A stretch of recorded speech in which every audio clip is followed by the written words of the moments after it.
شان حسنین کریمین رضی اللہ عنہما مع عاشورہ کے فضائل۔ الحمدللہ رب العالمین والصلاة والسلام علی خاتم النبیین، اما بعد فاعوذ باللہ من الشیطان الرجیم، بسم اللہ الرحمن الرحیم۔ شان حسنین کریمین رضی اللہ عنہما مع عاشورہ کے فضائل۔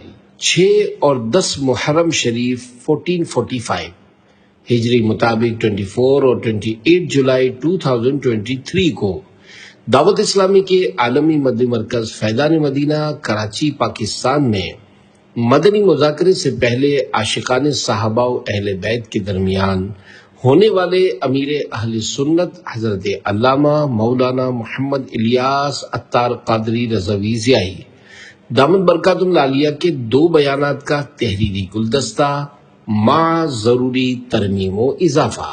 دعائے عطار: یا اللہ پاک، جو کوئی 16 صفحات کا رسالہ شان حسنین کریمین مع عاشورہ کے فضائل پڑھ یا سن لے، اسے عاشق صحابہ و اہل بیت بنا اور ماں باپ اور خاندان سمیت اسے بے حساب جنت الفردوس میں داخلہ نصیب فرما، آمین بجاہ خاتم النبیین صلی اللہ علیہ وآلہ وسلم۔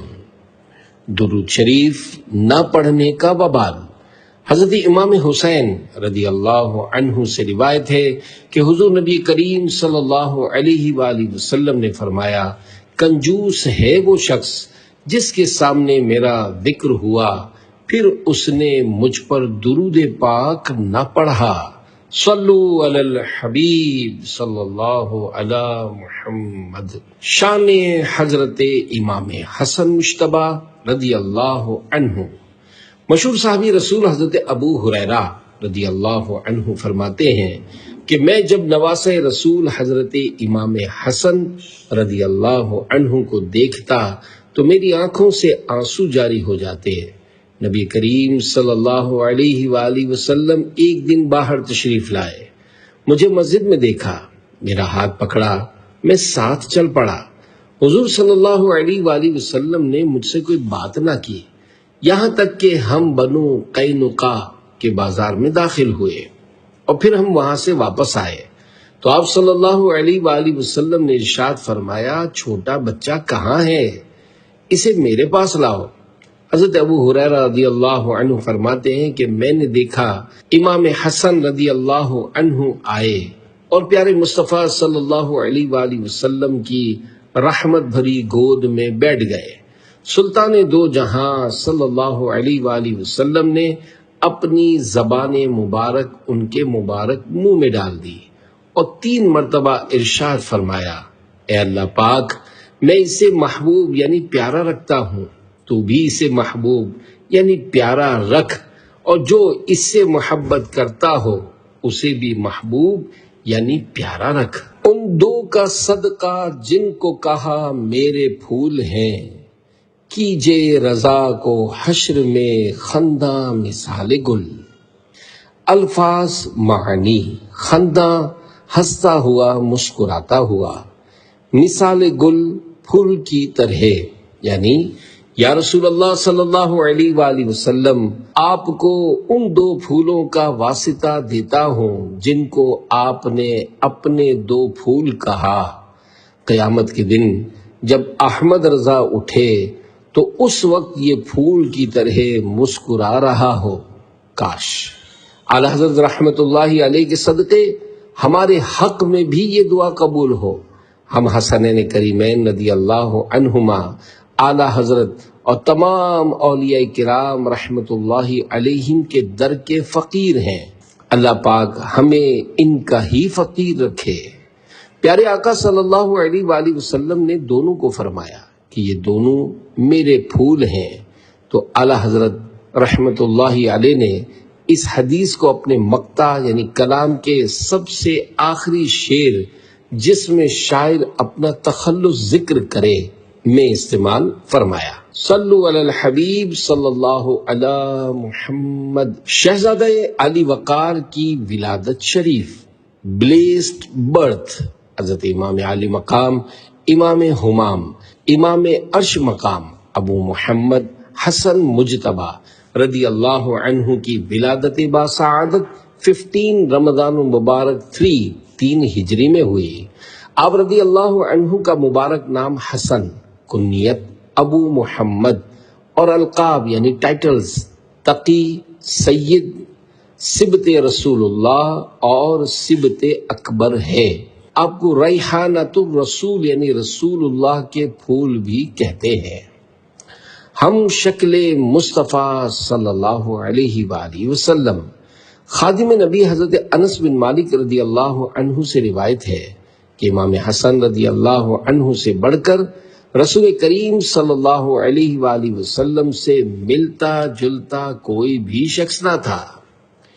شفقت مصطفیٰ مرحبا مرحبا، اے عاشقان صحابہ و مصطفیٰ، نبی رحمت شفیع امت صلی اللہ علیہ وآلہ وسلم ہمارے آقا امام حسن مجتبی رضی اللہ عنہ سے بڑی محبت فرماتے تھے۔ حضور صلی اللہ علیہ وآلہ وسلم حضرت امام حسن مجتبی رضی اللہ عنہ کو کبھی آگوش شفقت یعنی مبارک گود میں اٹھائے تو کبھی دوش اقدس یعنی مبارک کندھوں پر سوار کیے ہوئے گھر سے باہر تشریف لاتے۔ کبھی آپ رضی اللہ عنہ کو دیکھنے اور پیار کرنے کے لیے سیدہ فاطمہ زہرا رضی اللہ عنہا کے گھر پر تشریف لے جاتے۔ حضرت امام حسن مجتبی رضی اللہ عنہ بھی آپ صلی اللہ علیہ وآلہ وسلم سے بے حد مانوس ہو یعنی ہل مل گئے تھے کہ کبھی نماز کی حالت میں مبارک پیٹھ پر سوار ہو جاتے۔ کیا بات رضا اس چمنستان کرم کی، زہرا ہے کلی جس میں حسین اور حسن پھول۔ صلو علی الحبیب صلی اللہ علی محمد۔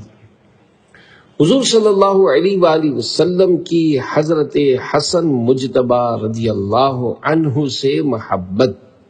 صحابی رسول حضرت برا بن عازب رضی اللہ عنہ فرماتے ہیں، میں نے دیکھا کہ نور کے پیکر تمام نبیوں کے سرور صلی اللہ علیہ وآلہ وسلم حسن بن علی رضی اللہ عنہما کو کندھے پر اٹھائے ہوئے ہیں اور بارگاہ الہی میں عرض کر رہے ہیں، اللہم انی احبہ فاحبہ، یعنی اے اللہ پاک میں اس سے محبت کرتا ہوں تو بھی اس سے محبت فرما۔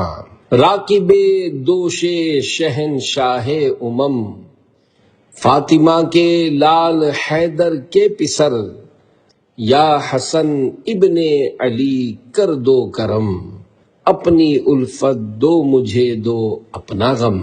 صلو علی الحبیب صلی اللہ علی محمد۔ راہ خدا میں صدقہ و خیرات۔ نواز رسول امام علی مقام امام عرش مقام حضرت امام حسین رضی اللہ عنہ کے مکان علی شان پر ایک فقیر مدینہ پاک کی گلیوں سے ہوتا ہوا حاضر ہوا۔ دروازے پر دستک دی اور اشعار پڑھے جن کا ترجمہ یوں ہے، جس نے آپ سے امید رکھی اور جس نے آپ کے دروازے پر دستک دی یعنی نوک کیا، وہ کبھی نا امید نہیں ہوا۔ آپ صاحب جود و کرم بلکہ جود و سخا کے چشمے ہیں۔ امام حسین رضی اللہ عنہ گھر میں نماز پڑھ رہے تھے۔ نماز ادا کر کے دروازے پر تشریف لائے تو دیکھا سامنے ایک دیہاتی کھڑا ہے جس کی شکل و صورت غربت اور بھوک کا اعلان کر رہی تھی۔ حضرت امام حسین رضی اللہ عنہ نے اپنے غلام قمبر رحمت اللہ علیہ سے فرمایا، ہمارے خرچ میں سے کتنا مال بچا ہوا ہے؟ عرض کی 200 درہم ہیں جو آپ کے حکم کے مطابق آپ کے اہل خانہ پر خرچ کرنے ہیں۔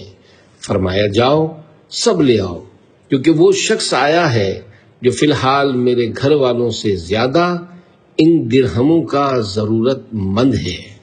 چنانچہ آپ رضی اللہ عنہ نے وہ درہم اس فقیر کو عطا فرما دیے اور فرمایا، یہ لے لو، اور ان کے کم ہونے پر میں تم سے معافی چاہتا ہوں، کیونکہ ہمیں ہر حال میں مہربانی کرنے کا حکم ہے۔ یہ کم ہے، اگر زیادہ ہوتے تو وہ بھی تمہیں دے دیتا۔ فقیر نے درہم لیے اور آپ کو دعائیں دیتا ہوا خوشی خوشی رخصت ہو گیا۔ دے علی اصغر کا صدقہ سرورا، پے کرے جود و سخا فریاد ہے، مفلس و ناچار و خستہ حال ہوں، مخزن جود و عطا فریاد ہے۔ صلو علی الحبیب صلی اللہ علی محمد۔ سبحان اللہ۔ حضرت امام علی مقام امام حسین رضی اللہ عنہ کی سخاوت، آپ رضی اللہ عنہ کا سارا گھرانہ ہی سخی ہے۔ ان کے نانا جان صلی اللہ علیہ وآلہ وسلم کے لب پر لا یعنی نہ نہیں تھا، جو مانگا جاتا وہ عطا کر دیتے، نہ نہیں فرماتے تھے، جس کو اعلی حضرت رحمت اللہ علیہ نے اپنے شعر میں یوں نظم کیا: واہ کیا جود و کرم ہے شہ بطحا تیرا، نہیں سنتا ہی نہیں مانگنے والا تیرا، یعنی جو بھی مانگنے کے لیے آئے تو اسے یہ نہیں فرماتے کہ نہیں، بلکہ جو بھی ہوا عطا فرما دیا۔ صلو علی الحبیب صلی اللہ علی محمد۔ دوسرے شہزادے کا تعارف، سلطان کربلا، سید الشہداء، امام علی مقام، امام عرش مقام، امام ہمام، امام تشنا کام، نواسہ شاہ خیر الانام، حضرت امام حسین رضی اللہ عنہ کا مبارک نام حسین، کنیت ابو عبداللہ، اور القاب یعنی ٹائٹلز سبط رسول اللہ اور ریحانۃ الرسول یعنی رسول پاک کے پھول ہیں۔ اب رضی اللہ عنہ کی ولادت با سعادت یعنی بلیسڈ برتھ ہجری کے چوتھے سال یعنی 4th year 5 شعبان شریف کو مدینہ منورہ میں ہوئی۔ حضور پر نور سید عالم صلی اللہ علیہ وآلہ وسلم نے آپ کا نام مبارک حسین اور شبیر رکھا اور آپ کو اپنا بیٹا فرمایا۔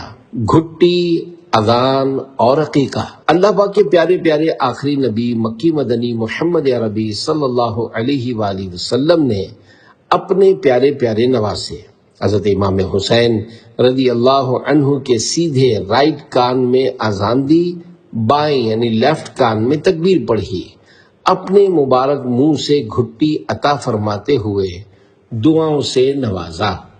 ہمارے یہاں لوگ بچے کا نام رکھنے میں جلدی مچاتے ہیں، بلکہ مستحب ہے کہ بچے کا نام 7ویں دن رکھا جائے اور 7ویں دن عقیقہ بھی کیا جائے۔ نواسہ رسول کی عبادات، اے عاشقان امام حسین، ہمارے آقا و مولا شہید کربلا حضرت امام حسین رضی اللہ عنہ بہت بڑے عابد و زاہد اور ساجد و سجاد بھی تھے۔ چنانچہ شب عاشورہ یعنی 10 محرم کی رات امام حسین رضی اللہ عنہ نے حضرت عباس علمدار رضی اللہ عنہ جو کہ آپ کے بھائی تھے کو ارشاد فرمایا، کسی طرح یہ لڑائی کل تک مؤخر ہو جائے یعنی کل تک لیٹ ہو جائے اور آج کی رات ہمیں اللہ پاک کی عبادت کے لیے مل جائے۔ اللہ پاک خوب جانتا ہے کہ مجھے نماز، تلاوت قرآن، کثرت کے ساتھ یعنی بہت زیادہ دعا مانگنا اور استغفار کرنا بہت پسند ہے۔ اللہ اکبر۔ ہم محبان صحابہ و اہل بیت اور خصوصاً محبان امام حسین رضی اللہ عنہ کے لیے قابل غور بات ہے کہ ہم سے فجر میں نہیں اٹھا جاتا اور ہمارے امام کے سامنے دشمنوں کا لشکر اشرار موجود ہے جو خون کا پیاسا ہے، پانی نہیں مل رہا، بھوک و پیاس کے عالم میں نماز کا کیسا شوق ہے، چاہ رہے ہیں کہ ایک رات اور مل جائے تاکہ اپنے رب کی عبادت کر لیں۔ سچی بات تو یہ ہے کہ محبت اطاعت کرواتی ہے۔ کاش ہمیں سچی محبت مل جائے کہ ہم اطاعت بھی کریں، ان کی پیروی بھی کریں۔ امام حسین رضی اللہ عنہ بہت نیک پرہیزگار اور سجدہ گزار تھے۔ ان کی امی جان بی بی فاطمہ رضی اللہ عنہا بھی بڑی عبادت گزار تھیں۔ یہ سارے کا سارا گھرانہ ہمارے لیے سرمایہ افتخار ہے۔ ہم ان کی عبادات کا صدقہ مانگتے ہیں کہ اللہ پاک ہمیں بھی امام علی مقام رضی اللہ عنہ کی عبادت کا صدقہ نصیب کرے کہ ہمارا بھی نمازوں میں، تلاوت میں، ذکر و اذکار اور درود و سلام میں دل لگ جائے۔ غور فرمائیے، 10 محرم کی رات امام حسین رضی اللہ عنہ کی ظاہری زندگی مبارک کی آخری رات تھی، مگر اللہ رب العزت کی عبادت کا ذوق و شوق کے عین شہادت کے وقت بھی آپ رضی اللہ عنہ بارگاہ الہی میں سجدے کی حالت میں تھے۔ کاش ہم بھی عبادات کریں، شہدائے کربلا کے ایصال ثواب کے لیے، نیکی کی دعوت عام کرنے کے لیے راہ خدا کا سفر کریں، خوب سنتیں سیکھیں اور سکھائیں۔ کاش کاش کاش ہم غلامان امام حسین رضی اللہ عنہ بھی امام حسین رضی اللہ عنہ کے نقش قدم پر چلتے ہوئے عبادتوں اور ریاضتوں میں اپنی زندگی کے شب و روز گزاریں۔ یاد رہے، حدیث پاک میں ہے، بندہ اسی کے ساتھ ہوگا جس کے ساتھ وہ محبت کرتا ہوگا۔ اگر ہم زبان سے امام حسین رضی اللہ عنہ سے محبت کے دعوے کرتے رہیں مگر آپ کی مبارک سیرت کو نہ اپنائیں تو پھر ہماری محبت کو چیلنج ہو سکتا ہے۔ تاہم جس سے محبت کرتے ہیں ان کے نقش قدم پر چلنا محبت کا اعلیٰ درجہ ہے۔ حضرت امام حسین رضی اللہ عنہ نے اپنے مبارک چہرے پر اپنے نانا جان رحمت عالمیان صلی اللہ علیہ وآلہ وسلم کی پیاری پیاری سنت داڑھی شریف سجائی ہوئی تھی۔ آپ کے والد محترم مولا علی مشکل کشا رضی اللہ عنہ کی بھی گھنی یعنی بھری ہوئی داڑھی شریف تھی۔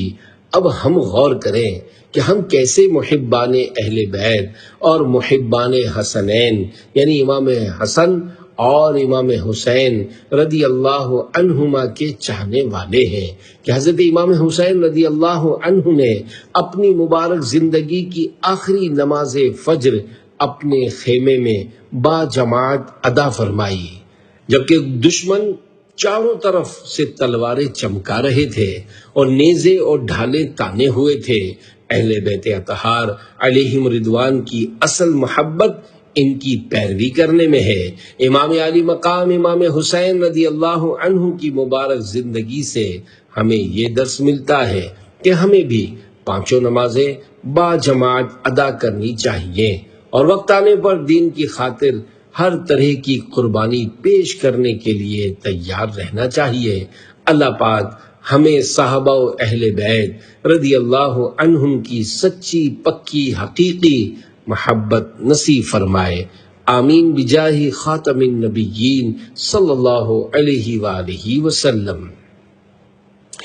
دین کی خدمت کا جذبہ دیجئے، صدقہ نانا جان کا فریاد ہے، سنتوں کی ہر طرف آئے بہار، صدقہ میرے غوث کا فریاد ہے، یا شہید کربلا فریاد ہے، نور عین فاطمہ فریاد ہے۔ صلو علی الحبیب صلی اللہ علی محمد۔ محبت اہل بیت، اللہ پاک ہمیں اہل بیت اطہار اور صحابہ کرام رضی اللہ عنہم کی محبت سے مالا مال رکھے، ان کا عشق رات دن ہمیں تڑپائے، ہمارے دلوں میں ان کی محبت بڑھتی چلی جائے، کیونکہ صحابہ و اہل بیت کی محبت ہمارے ایمان کا حصہ ہے، اس میں کمی نہیں اضافہ ہونا چاہیے۔ جہاں بھی صحابہ و اہل بیت کرام کا معاملہ ہو ہماری آنکھیں بند ہوں، اسی منن والے سوچنے والے نہیں، یعنی ہم ماننے والے ہیں سوچنے والے نہیں، ہم ان کے غلام ہیں۔ غلام آقا پر کیسے انگلی اٹھا سکتا ہے اور آقا کے بارے میں کیسے غلط سوچ سکتا ہے؟ آقا آقا ہے، ہماری سوچ ہماری عقلیں اتنی کہاں جو آقاؤں کی باتوں کو سمجھ سکے۔ کیسے آقاؤں کا بندہ ہوں رضا، بول بالے میری سرکاروں کے، صلو علی الحبیب صلی اللہ علی محمد۔ عاشورہ کے دن کی تاریخ پرانی ہے۔ اے عاشقان صحابہ و اہل بیت، محرم شریف کی 10 تاریخ یعنی عاشورے کے دن کو خصوصی اہمیت حاصل ہے۔ عاشورے کے دن شہادت امام علی مقام امام حسین رضی اللہ عنہ کے ساتھ ساتھ اس دن کو تاریخی اہمیت حاصل ہے۔ زمانے جاہلیت میں بھی قریش یوم عاشورہ کا روزہ رکھتے تھے۔ نبی کریم صلی اللہ علیہ وآلہ وسلم بھی اس دن کا روزہ رکھتے تھے۔ کسی دور میں اسی دن کعبۃ اللہ شریف کا غلاف تبدیل کیا جاتا تھا۔ کچھ عرصے پہلے ذوالحج میں تبدیل ہوتا تھا۔ آج کل نئے سال کی مناسبت سے غلاف کعبہ محرم شریف کی پہلی تاریخ کو تبدیل کیا جاتا ہے۔ مسلمانوں میں اصل یعنی نئے سال کا آغاز یہی محرم شریف کی پہلی تاریخ سے ہے، لیکن اب مسلمانوں میں اس کا اتنا شعور نہیں ہے۔ عاشورہ کا دن کیسے گزارے؟ حضرت امام عبد الرحمن بن علی جوزی رحمۃ اللہ علیہ فرماتے ہیں 10 محرم بہت عظمت والا دن ہے، لہذا مناسب ہے کہ جس قدر ممکن ہو اچھے کام کیے جائیں، بھلائیوں کے ان موسموں کو غنیمت جانو اور غفلت یعنی ہیڈ لیسنس سے بچو تو یہ نیک کام کیجیے۔ نمبر 1، یوم عاشورہ کا روزہ رکھیے اور اس کے ساتھ 9ویں یا 11ویں محرم شریف کا روزہ بھی ملا لیجیے۔ 2، حضرت مولا علی شیر خدا رضی اللہ عنہ کا فرمان عظمت نشان ہے۔ عاشورہ کے دن جو 1000 مرتبہ سورہ اخلاص یعنی قل هو اللہ شریف پوری سورت پڑھے تو اس کی طرف رحمان یعنی اللہ پاک نظر فرمائے گا، اور جس کی طرف رحمان نظر فرمائے اسے کبھی عذاب نہیں دے گا۔ صلو علی الحبیب صلی اللہ علی محمد۔ شاہ عبدالعزیز محدث دہلوی رحمت اللہ علیہ کے عاشورہ کے معمولات۔ شاہ ولی اللہ محدث دہلوی رحمت اللہ علیہ کے فرزند شاہ عبدالعزیز محدث دہلوی رحمت اللہ علیہ کے گھر سال میں 2 محفلیں ہوا کرتی تھیں۔ ایک محفل میلاد، 2 محفل شہادت امام حسین رضی اللہ عنہ۔ دوسری محفل کا ذکر کرتے ہوئے خود فرماتے ہیں یہ محفل بروز عاشورہ یا اس سے ایک دن قبل ہوتی ہے۔ اس میں 400-500 اور کبھی 1000 تک بھی افراد جمع ہو جاتے ہیں اور سب مل کر درود شریف پڑھتے ہیں۔ اس کے بعد حضرت شاہ عبدالعزیز محدث دہلوی رحمت اللہ علیہ حضرت امام حسن و حسین رضی اللہ عنہما کے حدیث پاک میں آنے والے فضائل بیان کرتے ہیں۔ پھر ختم قرآن کیا جاتا اور 5 آیات یعنی 5 آیتیں، ہمارے یہاں آج بھی لوگ جب فاتحہ دیتے ہیں تو یہ 5 آیتیں پڑھتے ہیں۔ پڑھ کر کھانے کی جو چیز موجود ہوتی اس پر فاتحہ دی جاتی ہے۔ شاہ عبدالعزیز رحمت اللہ علیہ عاشورے کا دن بھی مناتے اور ایصال ثواب و نیاز وغیرہ بھی کرتے تھے۔ عاشورہ کے دن کا روزہ۔ عاشورے کا روزہ پہلے فرض تھا، پھر رمضان کے روزے سے اس کی فرضیت منسوخ یعنی کینسل ہو گئی۔ اب عاشورہ کا روزہ رکھنا فرض نہیں، مگر اس دن کا روزہ رکھنے والے کے لیے بڑا ثواب ہے۔ اس سلسلے میں 2 فرامین مصطفیٰ صلی اللہ علیہ وآلہ وسلم سنیے۔ 2 فرامین مصطفیٰ صلی اللہ علیہ وآلہ وسلم۔ نمبر 1، مجھے اللہ پاک پر گمان ہے کہ عاشورہ کا روزہ 1 سال پہلے کے گناہ مٹا دیتا ہے۔ 2، عاشورہ کا روزہ 1 سال کے روزوں کے برابر ہے۔ مدینے کے تاجدار صلی اللہ علیہ وآلہ وسلم کا فرمان خوشبودار ہے، عاشورہ کے دن کا روزہ رکھو اور اس میں یہودیوں کی مخالفت کرو۔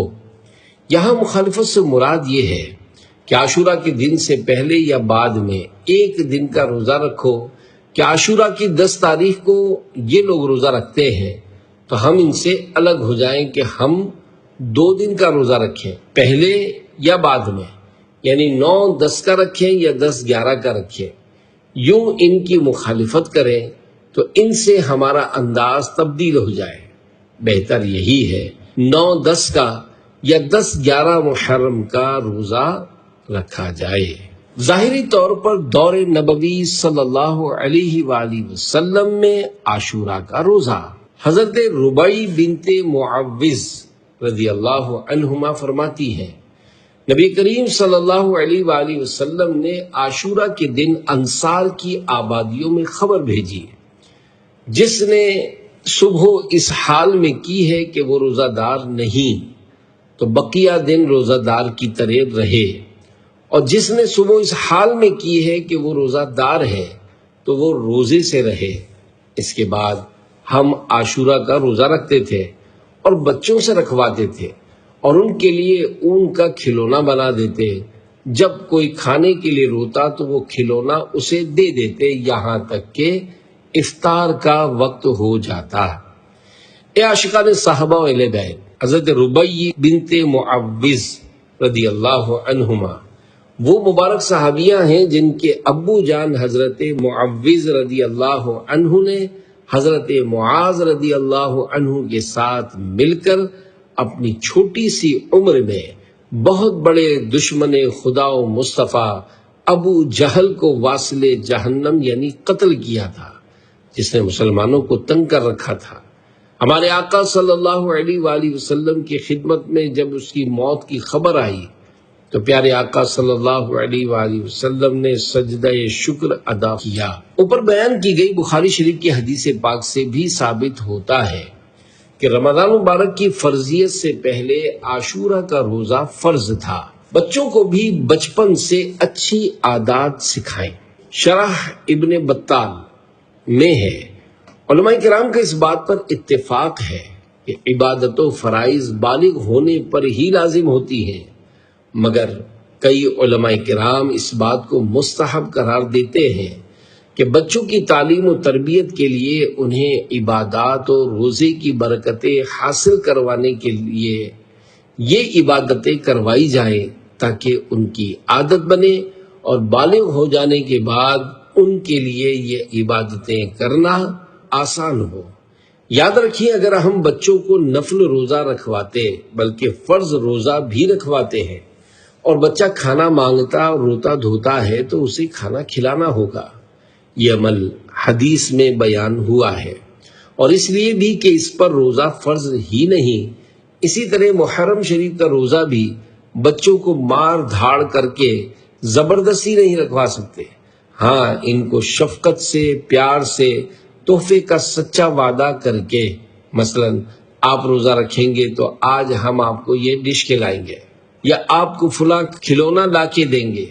اگر 100%، 100% سچی نیت ہو کہ آپ کھلونا لا کر دیں گے یا جو ڈش آپ کہہ رہے ہیں بنا کر دینی ہے تو کہنے میں حرج نہیں، اور اگر یوں انشاءاللہ الکریم اس کا ذہن بنے گا اور وہ روزہ رکھ لے گا۔ صلو علی الحبیب صلی اللہ علی محمد۔ عاشورہ کا روزہ مغفرت کا سبب بن گیا۔ عاشورہ کے روزے کی اہمیت کا اس سے اندازہ لگائے کہ ایک عالم صاحب کو خواب میں دیکھا گیا۔ دیکھنے والے نے پوچھا، ما فعل اللہ بکا، یعنی اللہ پاک نے آپ کے ساتھ کیا معاملہ فرمایا؟ کہنے لگے 60 سال تک عاشورہ کا روزہ رکھنے کی برکت سے میری مغفرت کر دی گئی۔ الحمدللہ، اس دور میں بھی ایسے کئی لوگ ملیں گے جو برسوں سے عاشورہ کا روزہ رکھتے ہوئے آ رہے ہیں۔ میں اپنا بتاؤں تو نہ جانے کب سے میں عاشورے کے روزے سے مشرف ہو رہا ہوں۔ جب سے ہوش سنبھالا ہے، شاید مجھے بھی 60 سال ہو گئے ہوں۔ دعوت اسلامی کے لاکھوں اسلامی بھائی اور اسلامی بہنیں عاشورہ کا روزہ رکھتے ہوں گے۔ جو دعوت اسلامی میں نہیں ہے، ان مسلمانوں کی بھی ایک بہت بڑی تعداد عاشورہ کا روزہ رکھتی ہوگی۔ دعوت اسلامی کے دینی ماحول میں عاشورہ کا روزہ رکھنے کی باقاعدہ ترغیب دلائی جاتی ہے، اور فیضان مدینہ میں سحری کا انتظام بھی ہوتا ہے۔ یہ بہت بڑی فضیلت والا دن ہے، اگر مجبوری نہ ہو تو اس کا روزہ چھوڑنا نہیں چاہیے۔ خیرات عاشورہ کی برکات۔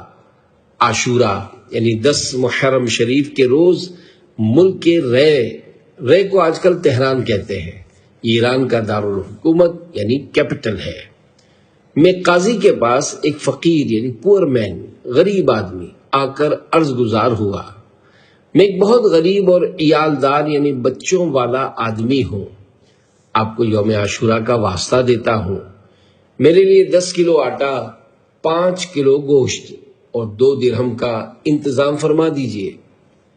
قاضی یعنی جج نے ظہر کے بعد آنے کا کہا۔ جب فقیر یعنی وہ غریب آدمی وقت مقررہ پر آیا تو اس کو کہا عصر میں آنا۔ وہ عصر کے بعد پہنچا، پھر بھی قاضی نے کچھ نہ دیا، خالی ہاتھ ہی ٹرخا دیا۔ اس غریب آدمی کا دل ٹوٹ گیا، وہ رنجیدہ ایک غیر مسلم کے پاس پہنچا اور اس سے کہا آج کے مقدس دن کے صدقے مجھے کچھ دے دو۔ اس نے پوچھا آج کون سا دن ہے؟ فقیر نے کہا عاشورہ، اور عاشورہ کے کچھ فضائل بیان کیے، جسے سن کر اس نے کہا آپ نے بہت ہی عظمت والے دن کا واسطہ دیا ہے، اپنی ضرورت بیان کیجیے۔ غریب آدمی نے اپنی ضرورت بیان کر دی۔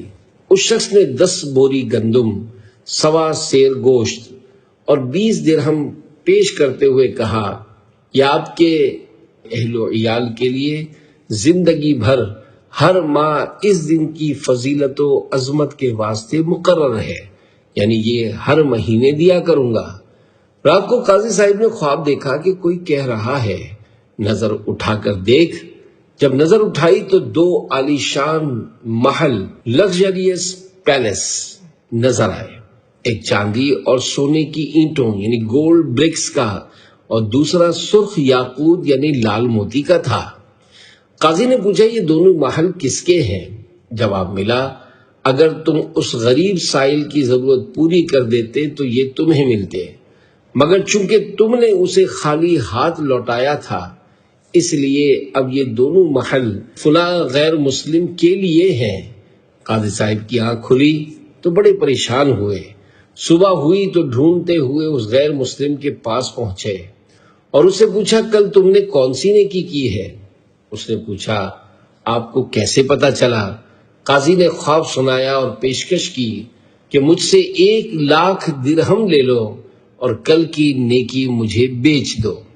اس غیر مسلم نے کہا میں روئے زمین کی ساری دولت لے کر بھی اسے فروخت نہیں کروں گا، اللہ رب العزت کی رحمت و عنایت بہت خوب ہے۔ یہ کہنے کے بعد وہ کلمہ پڑھ کر مسلمان ہو گیا۔ اللہ رب العزت کی ان پر رحمت ہو اور ان کے صدقے ہماری بے حساب مغفرت ہو، آمین بجاہ خاتم النبیین صلی اللہ علیہ وآلہ وسلم۔ صلو علی الحبیب صلی اللہ علی محمد۔ پتہ چلا عاشورہ کے دن راہ خدا میں خرچ کرنا بڑی فضیلت کا کام ہے کہ مسلمان قاضی نے اس غریب کو صرف دھکے کھلائے کہ ظہر میں آؤ، عصر کے بعد آؤ، پھر بھی اس کو کچھ دیا نہیں اور ٹال دیا تو اس کا دل ٹوٹ گیا۔ اب وہ ناچار غیر مسلم کے پاس پہنچا، اس غیر مسلم نے مانگنے سے زیادہ دے دیا اور اس طرح اس کو ایمان کی دولت نصیب ہو گئی۔ عاشورہ کی رات راہ خدا میں دل کھول کر خرچ بھی کیا جائے اور یہ دن رات نیکیوں میں بسر کیے جائے، مثلا فیضان مدینہ میں گزاریں۔ آپ ادھر ادھر جائیں گے تو آپ کو گناہوں بھرا ماحول ملے گا، عجیب قسم کے لوگ گلے میں ڈھول ڈال کر بجاتے، اچھل کود کرتے اور خوب ہلا گلا کرتے ہیں، یوں کہیے چاروں طرف فسق و فجور یعنی گناہوں بھرا مجمع ہوتا ہے۔ اگر سیر و تفریح کی نیت تھی تو اپنی نیت کی اصلاح کر لے، میں آپ کے فائدے کے لیے کہہ رہا ہوں، باہر جا کر گناہوں کے بغیر پلٹنا مشکل ہے۔ اللہ کریم ہم سب کو محفوظ رکھے اور جو ہمارے مسلمان بھائی ان گناہوں میں پڑتے ہیں ان کو بھی سچی توبہ نصیب فرمائے اور سب مسجدوں میں آئیں، اللہ پاک کی عبادت کریں۔ یہ ایمان افروز برکت والا دن ہے، اس دن اللہ پاک کی عبادت کریں گے تو اللہ پاک راضی ہو کر ہو سکتا ہے ہماری مغفرت کر دے، ہمیں جنت کی نعمتیں نصیب کر دے۔ صلو علی الحبیب صلی اللہ تعالی علی محمد۔